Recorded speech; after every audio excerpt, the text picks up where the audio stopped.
What the world needs now.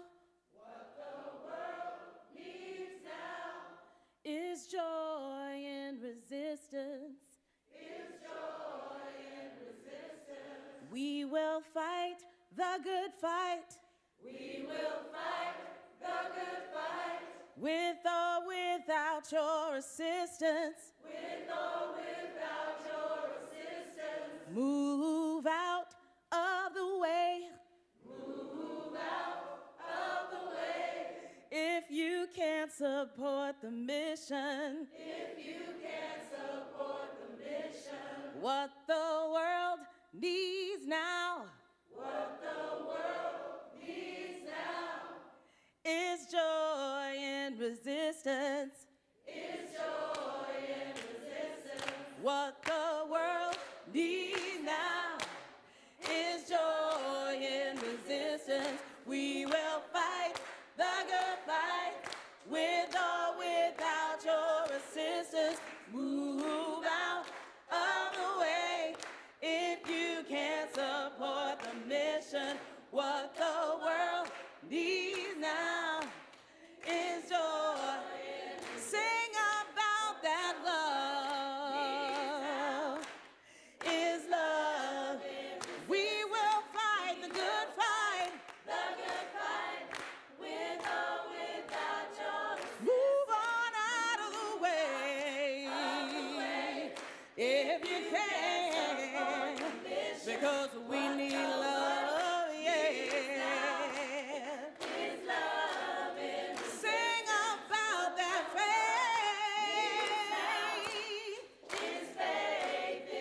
We will fight the good fight. With or without your resistance. Won't you move out of the way? If you can't support the mission, what the world needs now is faith in resistance. Oh, sing about peace now. Is peace in resistance. We will fight the good fight. With or without your resistance. Move on out of the way. Said if you can support the mission. Oh, we need that peace.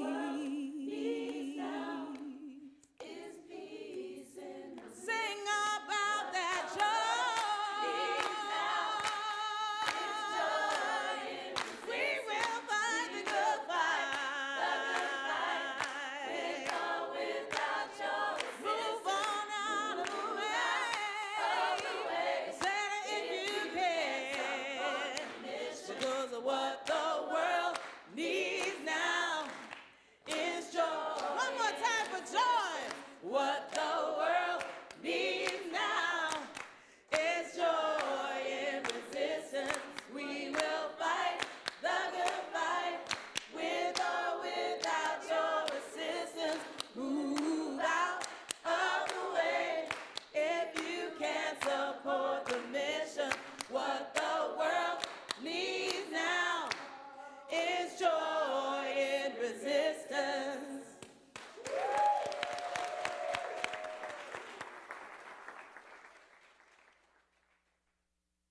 You planning on I'll reading this take one? care of all that. Okay, Yes. okay. So I'll take care of all that, and Deb is doing a wonderful job in showing you how it works.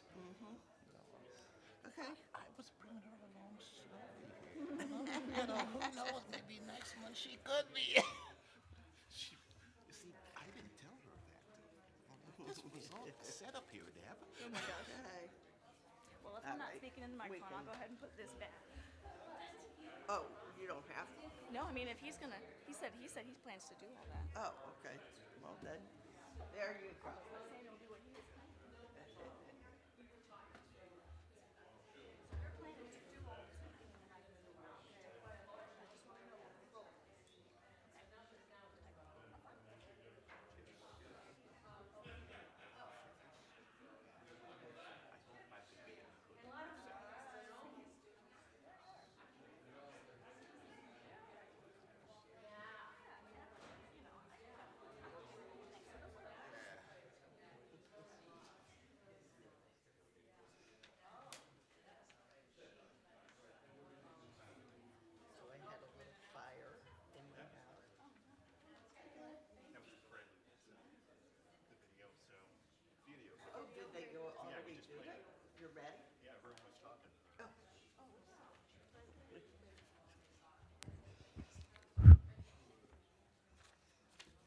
Okay. Good morning. My name is Deb Johnson, and I serve on your board of trustees. My pronouns are she, her. I choose to share pronouns because I want this to be a brave, inclusive space for all. Whoever you are and wherever you have come from, the Unitarian Universalist Church of Akron welcomes you. We are delighted you have joined us this morning, and it is our hope that all will find a place of peace, harmony, and dignity. We offer a special welcome to anyone who is new to our congregation. Please contact the church office if you would like to learn more about us, or visit our website at uuakron.org. We gather here on ancestral lands of other people, some of whose names have been lost to time and knowledge, of the abundant hunting and fishing grounds and trading paths of the Erie and the Haudenosaunee, of land sought as refuge by the Lenape, of the coastal pine barrens who came seeking a home of peaceful coexistence. We are on the lands of trees and rivers, of abundant forests and great waters. May we, in our living and gathering here, honor this home of many, committed to repairing our relationship to the land and the native people, and live in gratitude for its gifts. We have a few announcements this morning. Hope for Us conflict resiliency circles, discussion and feedback sessions at 12:15 in room 403. There will not be a bylaw discussion today. Hermitage of the Heart was rescheduled to this coming Thursday, February 26th at 6:45 p.m. online. Link on our members page on the website. The community pantry is coming up this Saturday, February 28th. We are always in need of toilet paper, cleaning and hygiene products. Drop off at the office or in the shed by the kitchen door.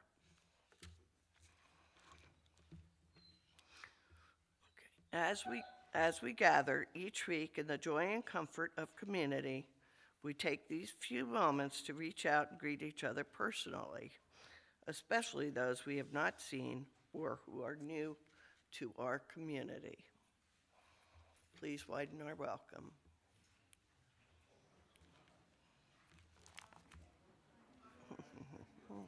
Hello there. Hello. Hello.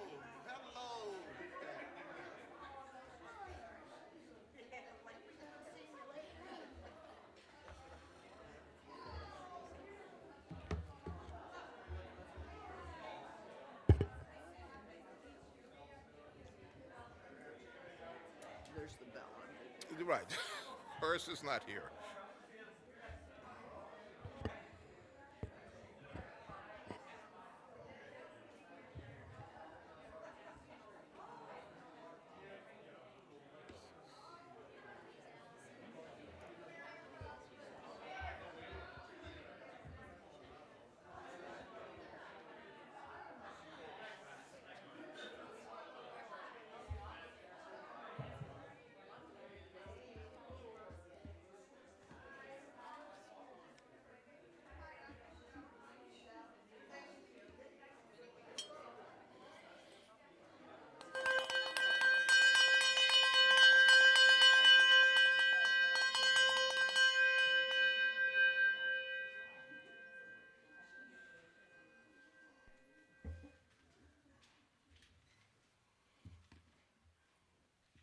Good morning, everyone. I am Samuel Prince, and I will be your service leader. I welcome you here, and I will ask that you stand as you are willing and able to, as we sing hymn number 298. Wake now my senses. This hymn is actually set to an Irish slang. I don't know if you know what a slang is, but a slang is a town in Ireland. And what it does, it reminds us of the way as to how we are called and we are danced with a mystery. So hymn number 298, Wake Now My Senses.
I ask that you be seated. Forgiveness is the theme in which we have been speaking about this whole entire month. On the last day of Black History Month, forgiveness also plays a part as far as how is it that we look at forgiveness. By means of our Unitarian tradition, we often speak of covenant of right relations. But a covenant isn't a promise that we will never fail each other. It is a promise of how we will return to one another when we inevitably do fail each other. There's an old saying that holding a grudge is like drinking poison, waiting for the other person to die. When we refuse to forgive, we tie our emotional well-being to the person who hurts us. Forgiveness is an act of unifying that knot in which is there. It is like saying, what you did, it is not like saying, what you did is okay. It is a saying that says, I will no longer allow what you did to define my peace. One of Martin Luther King's famous quote is, Forgiveness is not an occasional act. It is a permanent attitude. So it begs us to think that forgiveness is this internal process.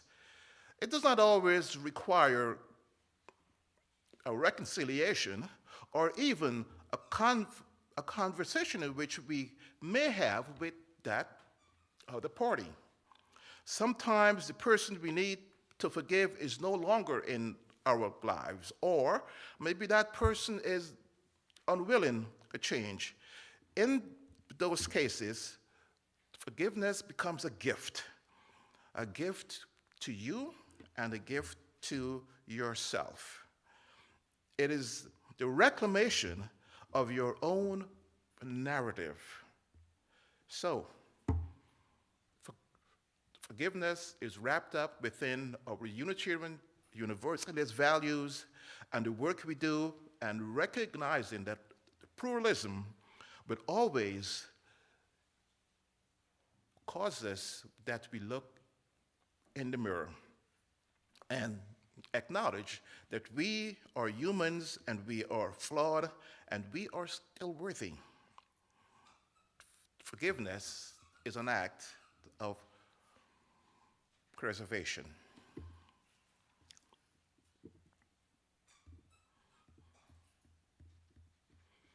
As we move into our chalice lighting,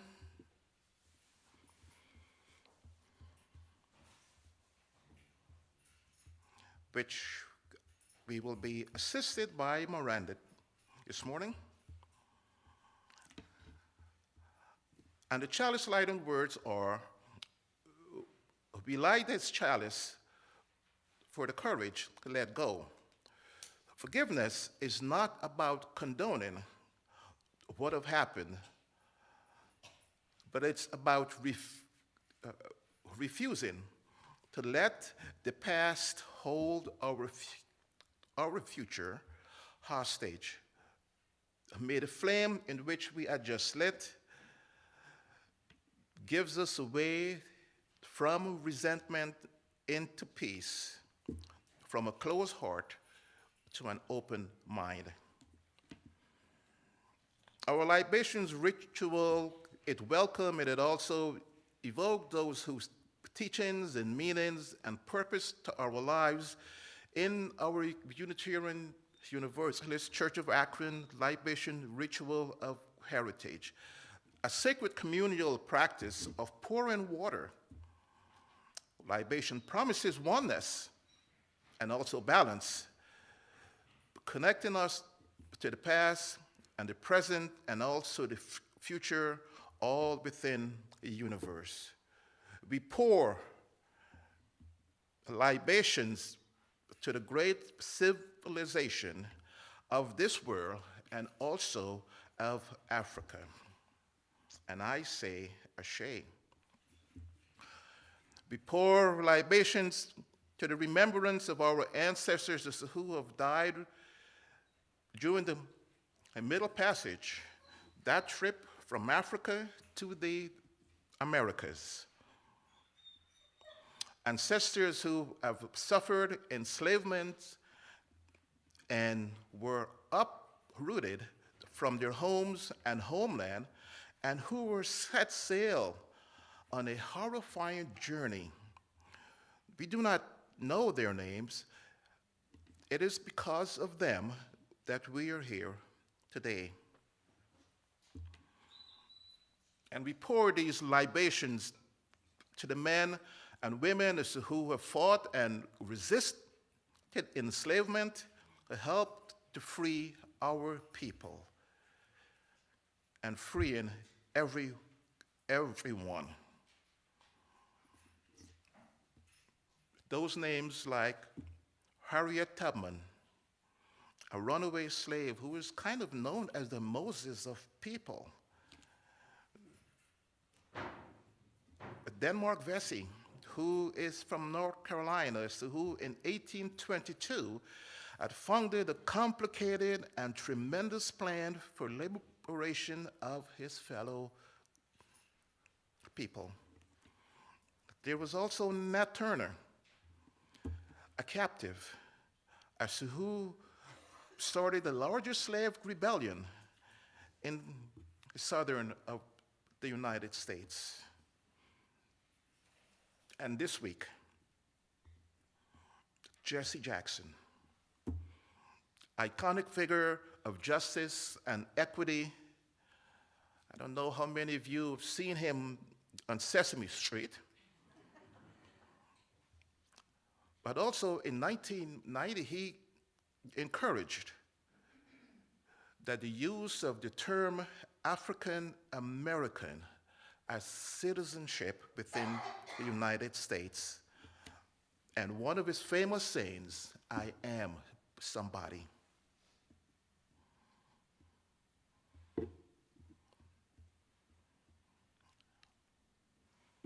So we commemorate these ones and their struggles in which they've had, and also their achievements as resilience and also vibrancy of spirit of love. I ask that you stand in many ways in which you are able and willing to. The fact that we say together in one voice, as we are together in one covenant, words of our unison affirmation. It will appear on your screen, first in Spanish and then in English. El amor.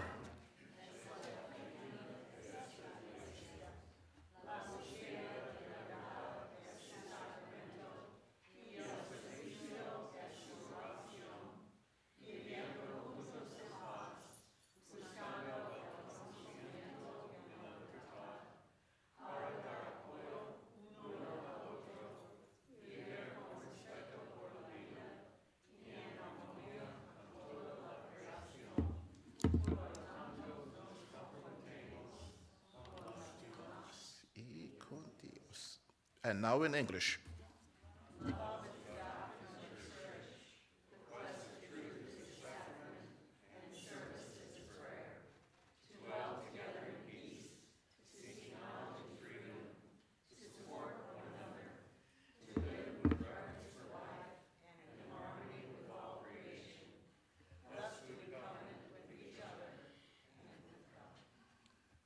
Thank you. And be seated, please.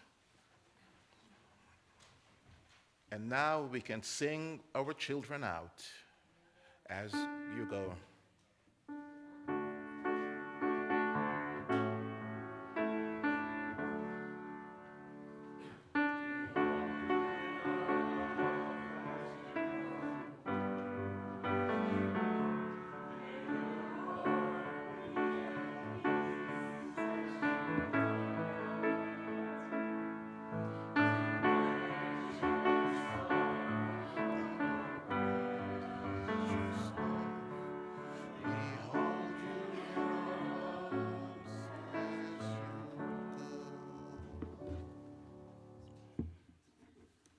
Ours is a welcoming community where we find connection, a spiritual community where we find meaning. Ours is a sharing community where our joys are amplified, a caring community where our sorrows are also lessened.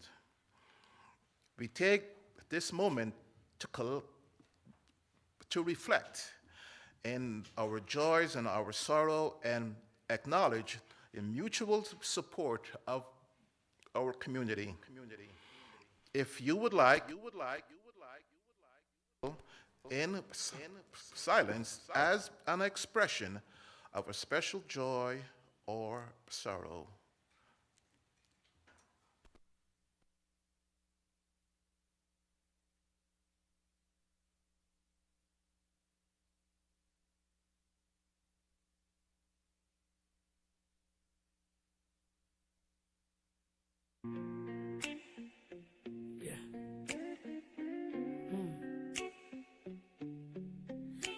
God bless.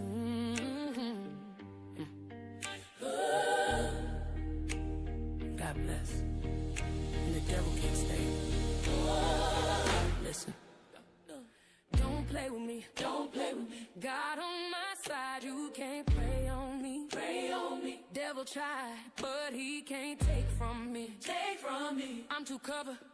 You can't aim at me. Aim at me. Boy, don't play with me. Don't play with me. You kept me alive. Don't play with me. Don't play with me. God bless me, devil can't stay with me. Stay with me. No, don't play with me. Don't play with me. Don't play with me. Don't play with me. Name drop, nah, I don't need that. I keep it holy, I don't clap at it. Talk dumb, trying to crack me. But I've been through storms, you can't match that. I seen fake love up close. I seen switch ups and jokes. I seen smiles turn cold. But my God never broke. Try to bait me, nope, I'm disciplined. Try to shake me, nope, I'm different, yeah. I'm protected, I'm shielded, I'm heaven sent. So that mess you want, it don't live in here. And they want a reaction, I give them bread. They want me distracted, I see it clear. If God said move, then I'm moving fearless. God said peace, then I'm keeping it.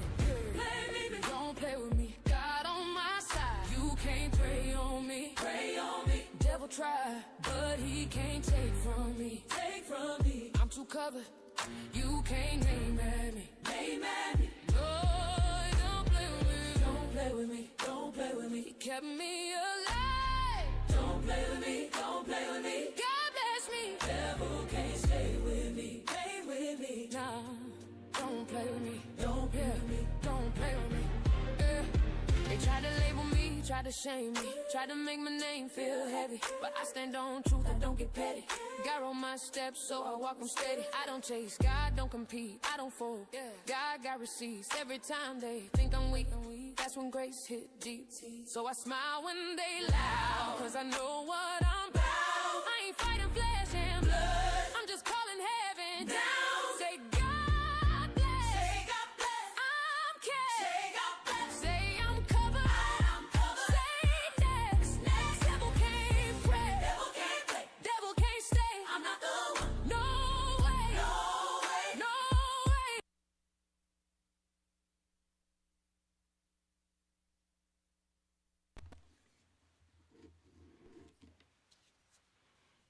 Yes.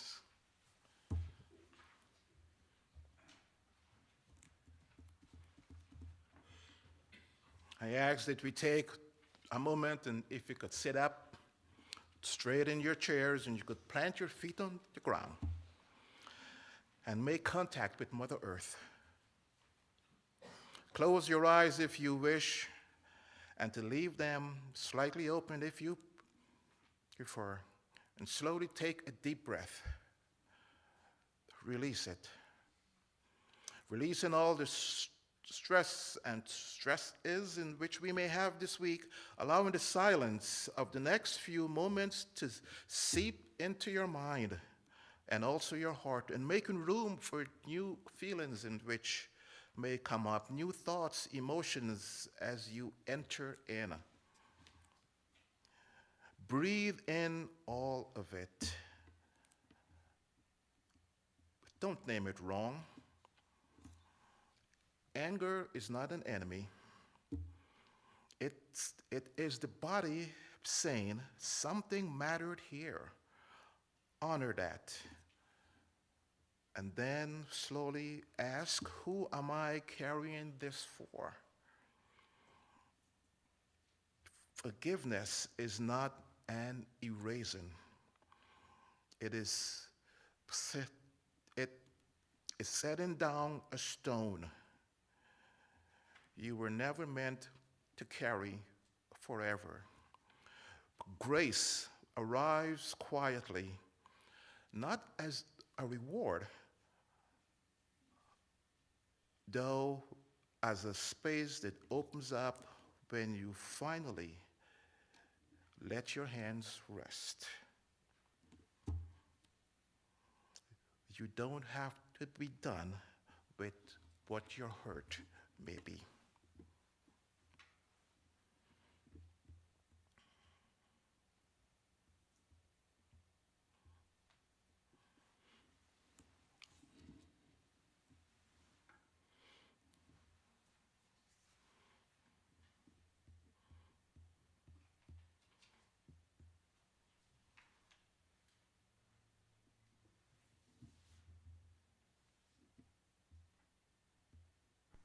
reading in which we have, it is entitled The Psalm of the Slightly Tilted. And it is written by Ilya Kaminsky, who is a poet, a translator, and also someone from Ireland. This is not a good year. It has its weaknesses. When you see them protest, it's powerful, since who else does? They stand like flagpoles outside of the courthouses after a nor'easter. They came with the wrong shoes for a revolution, and still they showed up. Comfort, Lord, their bodies, each a question mark, doing time as a court rack, hung with borrowed jackets. They are your legion of bent spoons. They are the only ones who showed up with their orthopedic flair.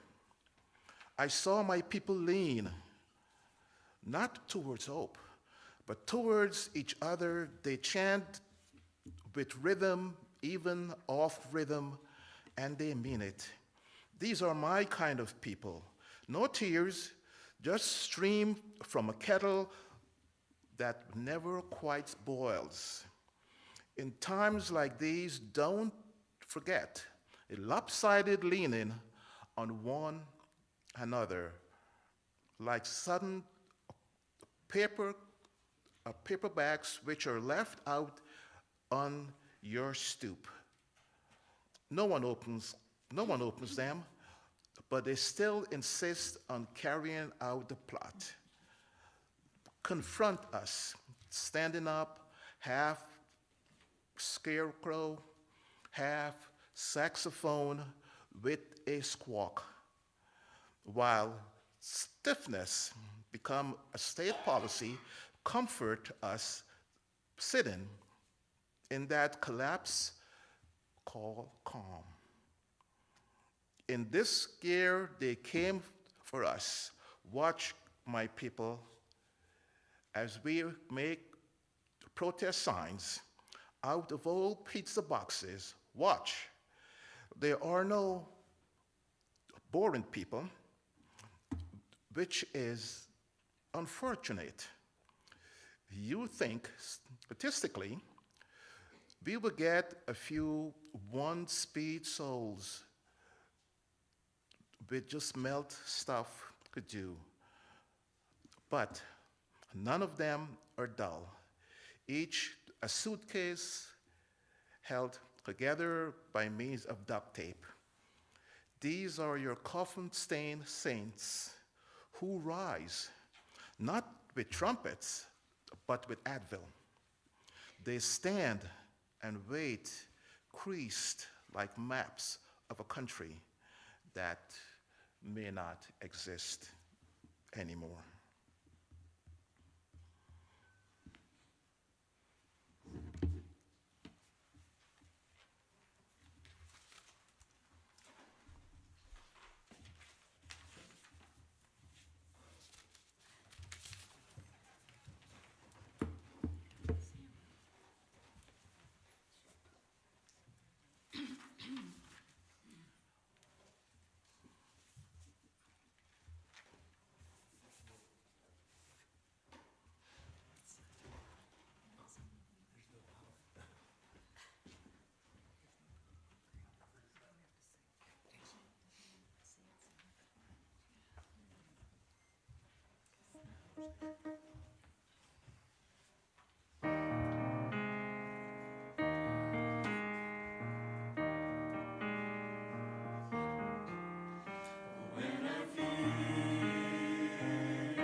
And I would like to say thank you for the offertory folks because I did not introduce you. So thank you, folks.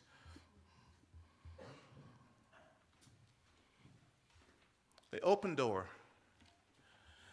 The open door is the title of the sermon in which will be given.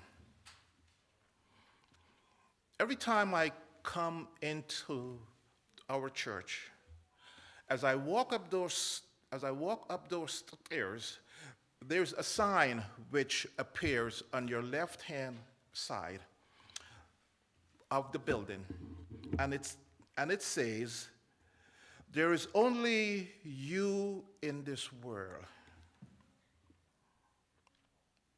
There's only you in this world. Make the best of it."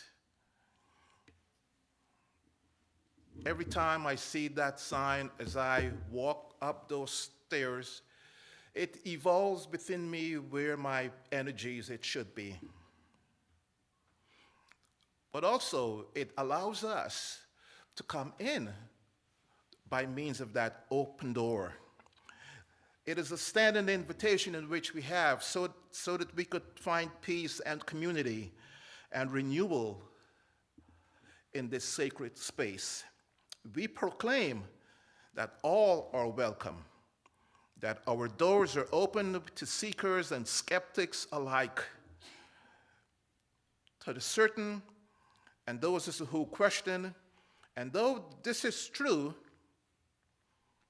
we also know the fact that sometimes that door can be shut, figuratively.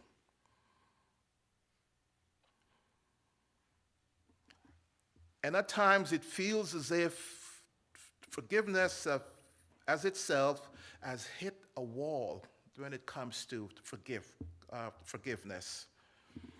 It is one thing that we hear forgiveness is available, to be told that we can let go, that we could start over again, that we could start fresh, release ourselves from the things which have burdened us.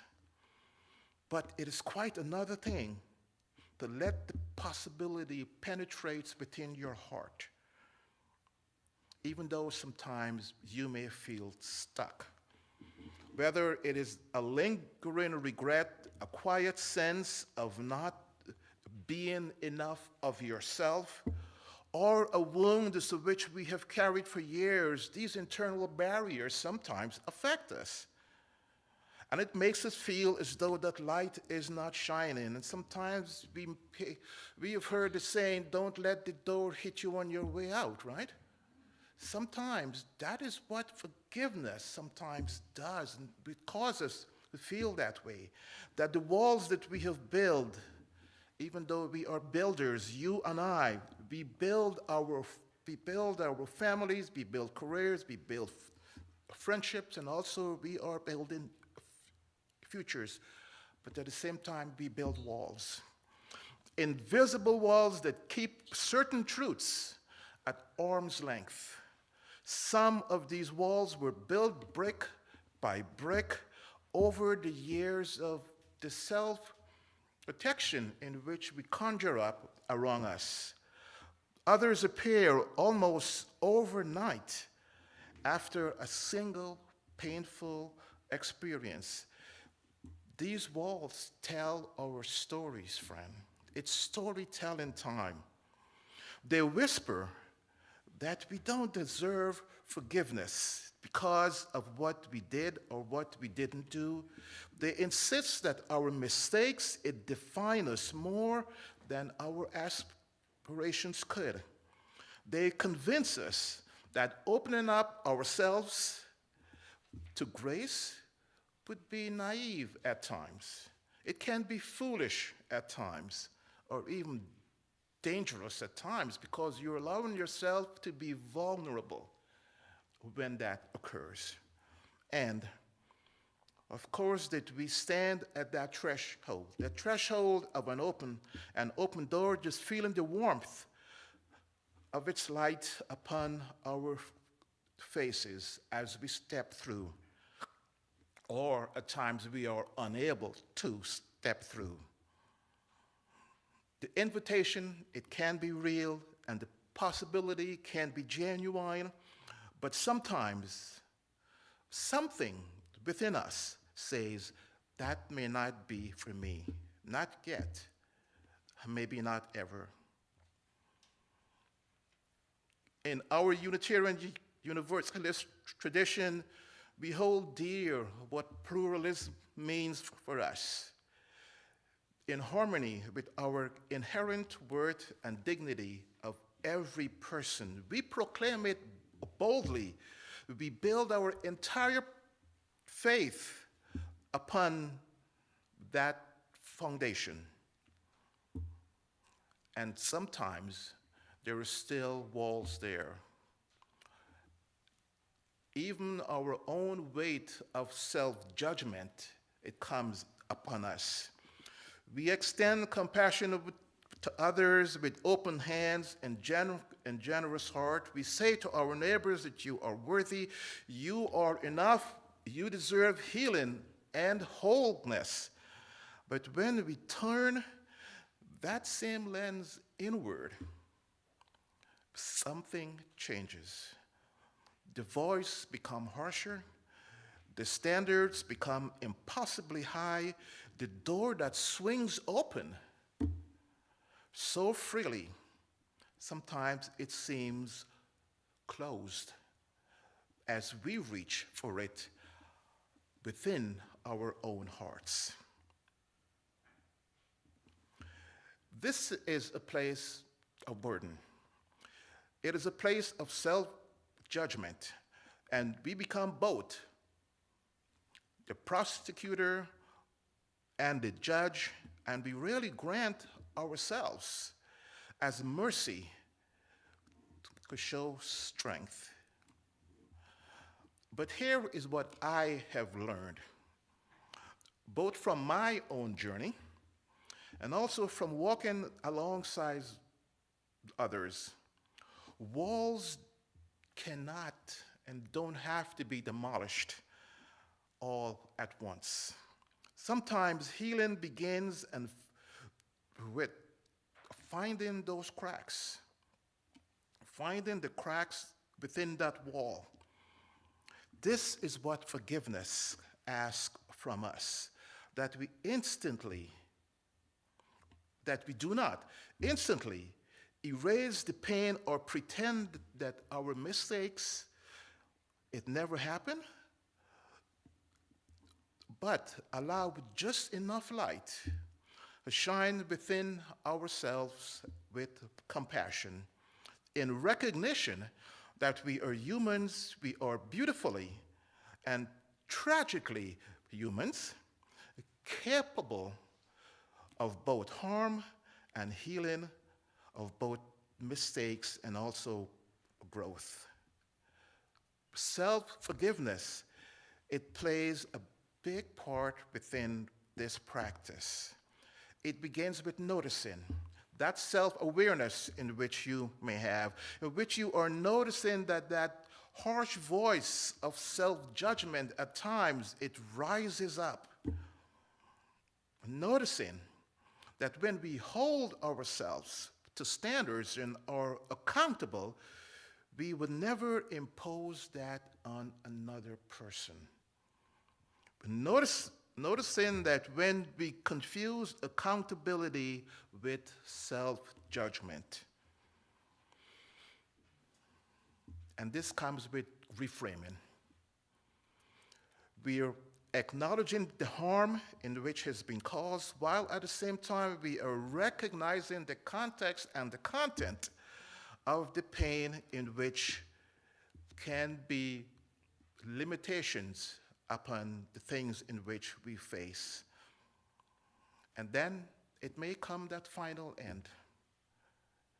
It may come that releasing. The fact that it's not forgetting, that is not what forgiveness requires, but releasing the grip on those old stories that is present within the lives in which we live. Releasing the belief that we must continue to punish others and maybe punish ourselves. Releasing the wall brick by brick and light by light until that light, it reaches us.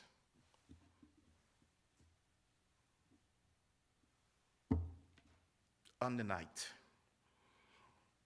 night of June 15th of 2015, something unspeakable occurred. Unforgiveness and hate walked into a church without knocking. At the most historic black church in the South, Emmanuel African Methodist Episcopal Church in Charleston, South Carolina, that the gospel of the open door was not merely figurative. It is something that church does until 8 p.m. or 9 p.m. They kept their doors open.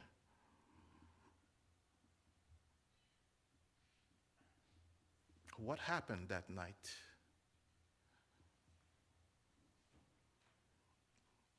A mass murder occurred. 9 innocent folks, worshipers, had gathered within that AME church, studying the Bible. Cynthia Graham Hurd, F.L. Lance, E.P. Middleton Doctor, Clement C. Pickery, Kawana Sanders, Daniel L. Simmons, Sharonda Singleton, Myra Thompson, and Susie Jackson, also known as the Divine Nine. It was one of the most horrific racist attacks in American history. Catapulted Mother Emanuel to global prominence, its brilliant white facade and witch-like temple, which was recognized and became recognized among this whole entire world. 9 individuals lost their lives. What happened 2 days later when the victims of that family had volunteered to give public expressions? They chose to take the path of forgiveness.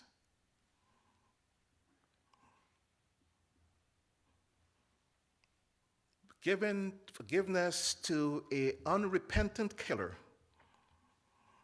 And 2 days after, as what some of you may have seen, there were tens of thousands of people of various hues linked hands across 2.5 miles to the Ravenna Bridge. And 5 days after that, when the first black president of the United States delivered a eulogy unlike any within this country, an experience which was made for defining the markers in America's ongoing struggle with the psychosis of race. Once again, history had been made in Charleston.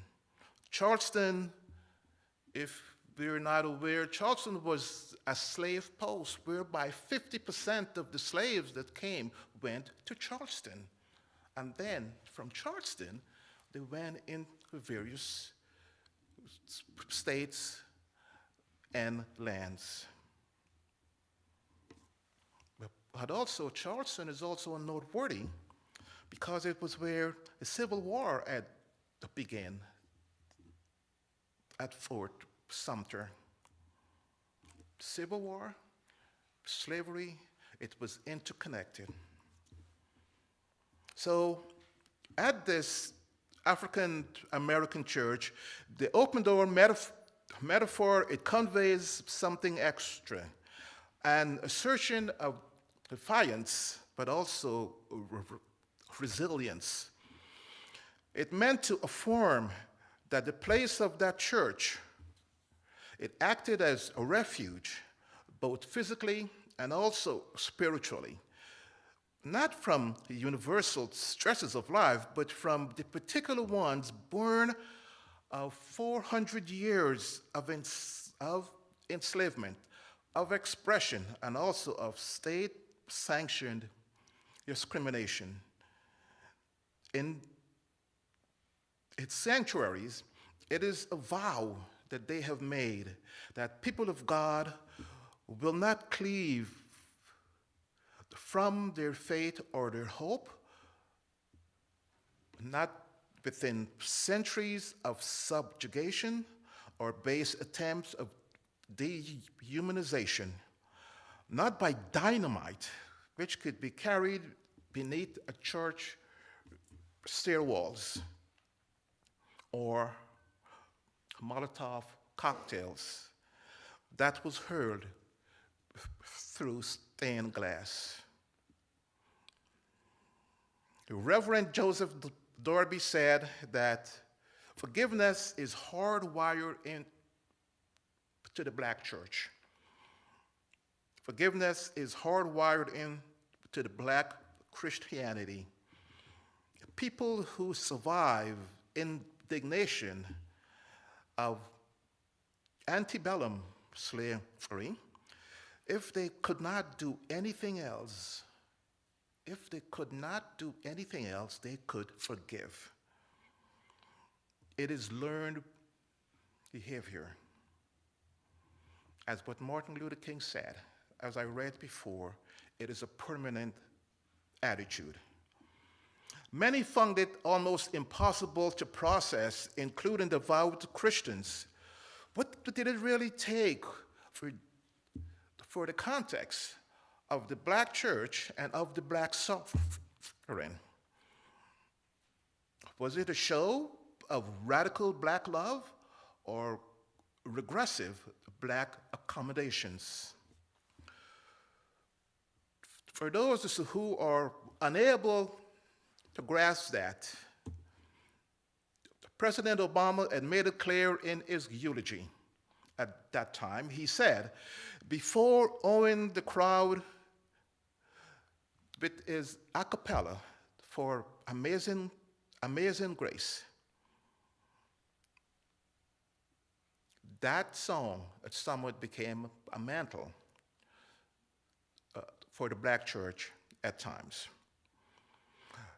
And the African American faith, it was transformed or translated through the prisms of 400 years of struggle. It was quite interesting, though, that when the killer was asked the fact that, why is it the fact that he killed 9 people within that church? This is what he said. What I said is so minuscule to what they're doing to white people every day. And the agents also asked him that why is it that he chose Emmanuel? He said, I wasn't going to go to another church, because there could have been white people there. A good history of that is found within this book. Mother Emmanuel. It detailed the whole history about what had occurred, and the fact that sometimes our minds and our hearts and our thoughts, we forget about these things, about the struggles in which has been made. A person or one of the victims'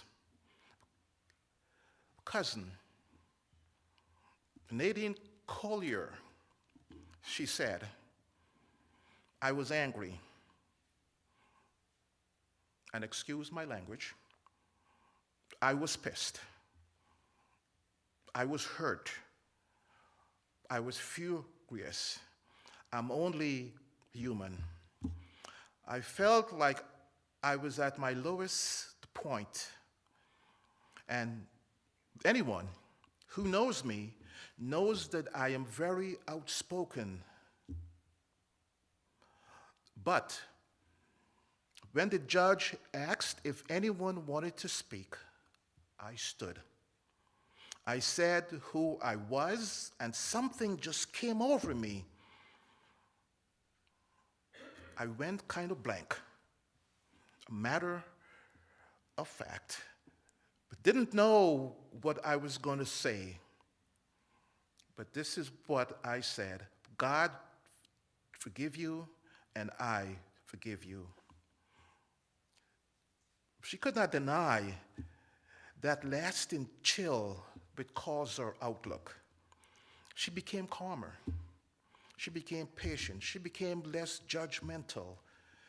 She was slower to anger. She had removed the killer's grip, which had rested in her life. She said, forgiveness is power. With forgiveness, I find myself rising above all challenges. And people could not understand the fact that why she said forgiveness. Some people that I spoke to, some liked it, some didn't. But I want you to know that I didn't do it for y'all. I did that for me. I can move on with my life.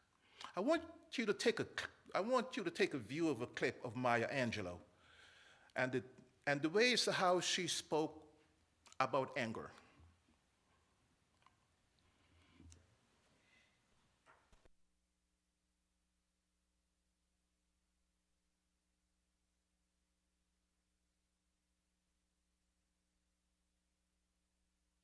Have you been bitter as a political activist then? No. No. No, Why no. not? Well, it is obvious that bitterness is like cancer. It eats upon the host. Anger is healthy, I think. I think anger is like fire. It burns out all the dross and all the stuff, and I think it's wise to show it, to be opposed to injustice at all times for anybody. I think that's wise. I think I know that as soon as I feel myself insulted, the person who has insulted me is the second to know. As soon as I know, I say, hey, stop. Just a minute. Come here. I beg your pardon. You won't do that to me. That is your affair. Don't put that poison on me. I will not have it. So that's much healthier. And fortunately, it is creative. And that thing which is creative has a productive result. But what the 60s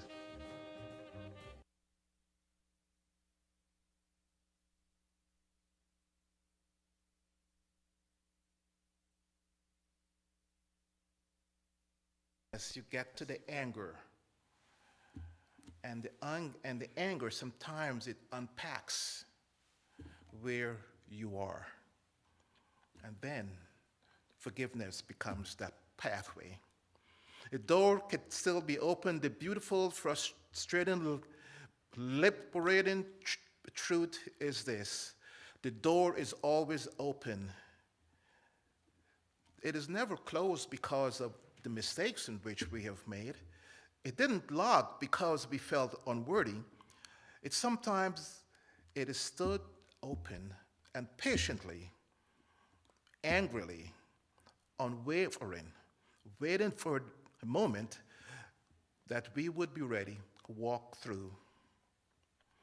And this is where community friends become essential. Because we cannot always see our worth. We cannot always see ourselves because most times we're standing in our own pain. Others can't see us. Others can hold up a mirror, though.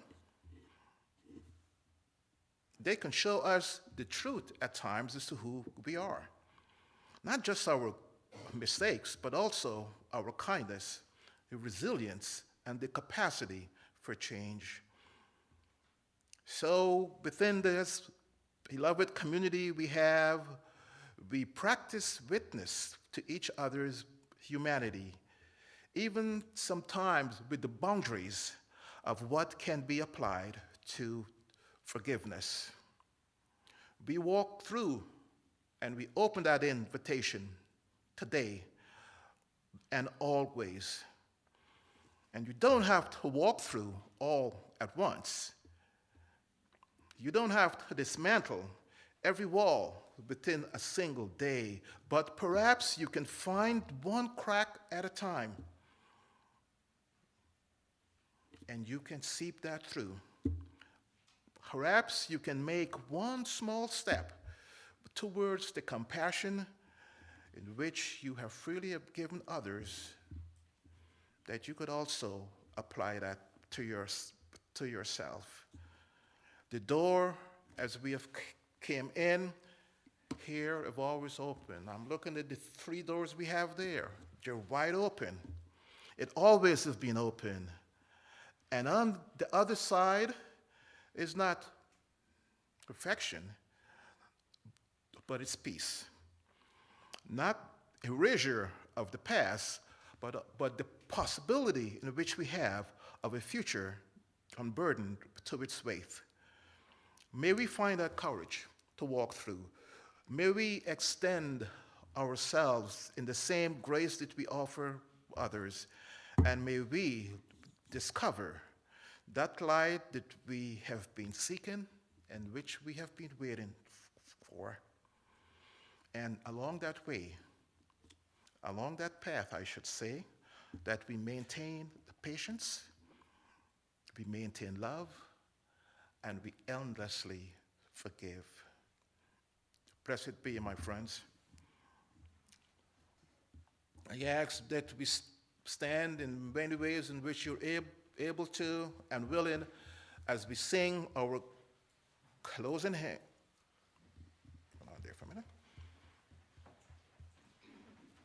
Yes, as we sing our closing hymn, Woyoya, hymn number 1020. And this song, let me just say, this song was written by a Ghanaian musician. Woyoya is the title of a 1971 album by Oyosebisi, a musical Ghanaian group which has Caribbean roots. It was frequently heard in work camps throughout Central West Africa, in the 1970s and 1980s. For Yo-Yo.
As we remain standing, the fact that we extinguish our chalice and we release our ancestors who were in our midst. We extinguish this flame, but we do not close the door on the work that we have begun. Forgiveness is not a single act, but a door in which we must choose to open again and again and again. As we step forth, may we carry the warmth of this weight, soften our anger and the courage of this community to keep our hearts ajar. Go in peace, my friends. Go in love and keep that door open. As we have our postlude.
Thanks for getting me through.